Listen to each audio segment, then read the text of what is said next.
waxay u muuqataa inuu soo dhamaanayo waayihii ciidamada midowga Afrika ee AMISOM waxaana soo baxaya xogo muujinaya in dawladda Soomaaliya arinkaasi u diyaar garowday.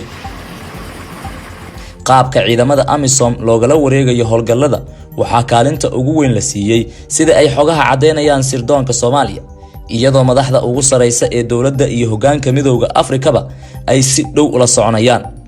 madaxa muqaabaraadka Soomaaliya ahna taliyaha dabagalka ee hay'adda NISA Colonel Cabdullaahi Daahir oo Cabdullaahi Dheere loo yaqaan ayaa si gaar ah u hogaaminaya saraakiisha sirdoonka Soomaaliya ee in AMISOM awoodda lagala wareego dalkana laga saaro ka shaqeynaya. xogta ayaa sheegaysa in tayada sirdoonka Soomaaliya uu gaaray 4 sano ee la soo dhaafay meeshii ugu sareysay. AMISOM ayaana la sheegay in xogaha argagixisada waayihii u dambeysayba ay ka qaadanayeen hay'adda NISA iyagoo qiray awoodda hay'addu leedahay.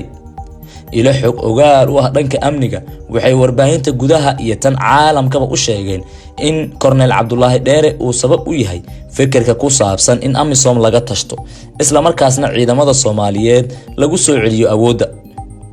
NISA ayaa lagu amaanay inay u shaqeyso sida sirdoonada caalamka horumaray waxaana hadda hay'addu noqotay isha laga qaato xogaha argagixisada Afrika. inkastoo ay jiraan dhaliilo haddana waxaa muuqata in sirdoonka qaranka heybadiisa dib ula soo laabtay. NISA ayaa hadda awood u leh in ay howlgallo ka fuliso deegaanada ay maamulaan shabaabka waxaana jira ciidamo fuliya howlgallada gaarka ah. sidoo kale shir sanadlaha ah oo bilo ka hor ka dhacay magaalada New York ayaa khudbad uu shirkaasi ka jeediyay Colonel Cabdullaahi Dheere waxaa la tilmaamay inay soo jiidatay sirdoonka dalalka caalamka ee awoodda leh waxaana shirkaasi oo warbaahinta kala wadaagin waxyaabihii sida gaarka loogu qaadaa dhigay aan warbaahinta lala wadaagin maadaama ay CIA-da hogaaminaysay uu Soomaaliya u soo jeediyay kalsooni dhanka hay'adaha amniga ah.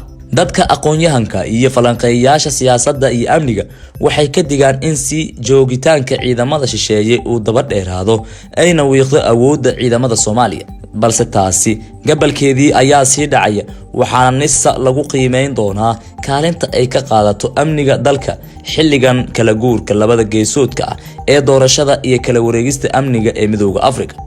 Colonel Cabdullaahi oo ah madaxa muqaabaraadka iyo taliyaha dabagalka NISA ayaa 2 sano ee la soo dhaafay waxa uu qaaday tallaabooyin sabab u noqday guulo amni waxaana qayb ka ah qorshaha ka bixitaanka AMISOM awoodda shabaab oo la wiiqay iyo xukunka ay shacabka ku farxeen ee askartii AMISOM ee dadka dishay lagu riday. dawladda Soomaaliya ayaa beesha caalamka ka heshay taageero dhaqaale iyo mid amni balse waxay ka dalbanaysaa muddooyinkan in taageerada loogu koobo mid dhaqaale si ay hay'adaha amniga dalka awood u yeeshaan.